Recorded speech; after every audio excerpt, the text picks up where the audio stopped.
بسم اللہ الرحمن الرحیم۔ السلام علیکم، میرے چینل پہ خوش آمدید۔ ہم کر رہے ہیں جی مونوپولسٹک کمپٹیشن، اجارہ درانہ مقابلہ۔ آج ہم اس کی assumptions کے اوپر بات کریں گے۔ The concept of monopolistic competition as a market structure was first presented in the 1933 by Professor Economist Edward Chamberlain of Howard University in his book Theory of Monopolistic Competition۔ آپ کا اجارہ مقابلے کا تصور، اس کا منڈیاتی ڈھانچہ سب سے پہلے 1933 میں پروفیسر اور ماہرین معاشیات جن کا تعلق ہارورڈ یونیورسٹی سے تھا، ایڈورڈ چیمبرلین نے پیش کیا اپنی کتاب اجارہ نظریے میں۔ Perfect competition and monopoly are two extreme cases of market structure۔ منڈیاتی ڈھانچے کی جو انتہائی اہم دو صورتیں ہیں، ایک تو ہے جی مکمل مقابلے کی اور دوسری اجارہ داری کی۔ Under monopolistic competition there is a large number of firms competing with each other in order to sell their product in the market۔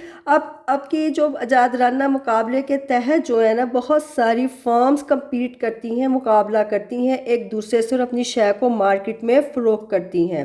In such a market there is a monopoly on one hand. اچھا، اب وہ کہتا ہے کہ اس قسم کی جو market ہوتی ہے، منڈی ہوتی ہے، اس کی ایک ہاتھ سائڈ پہ تو اجارہ داری کی صورتحال ہوتی ہے، آپ سمجھ لیں کہ ایک ہاتھ پہ اجارہ داری کی صورتحال ہے، and perfect competition on the other hand, اور مکمل مقابلے کی صورتحال دوسرے سائڈ پہ ہے، دوسرے ہاتھ پہ ہے۔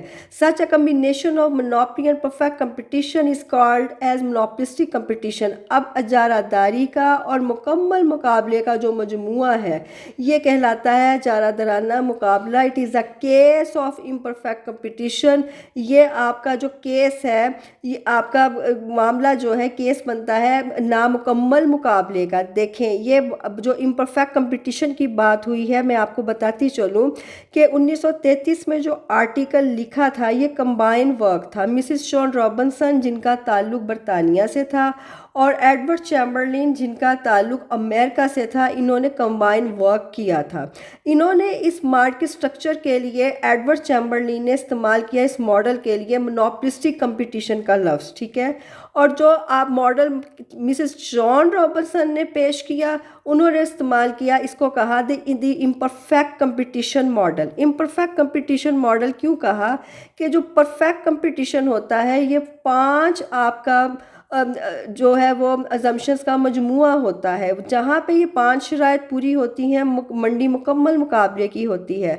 امپرفیکٹ کمپٹیشن نامکمل مقابلے کی منڈی مسز جان رابنسن کہتی ہیں اس وقت ہو جاتی ہے جب ایک بھی شرط پرفیکٹ کمپٹیشن کی پوری ہونے سے رہ جائے تو منڈی نامکمل مقابلے کی کہلاتی ہے۔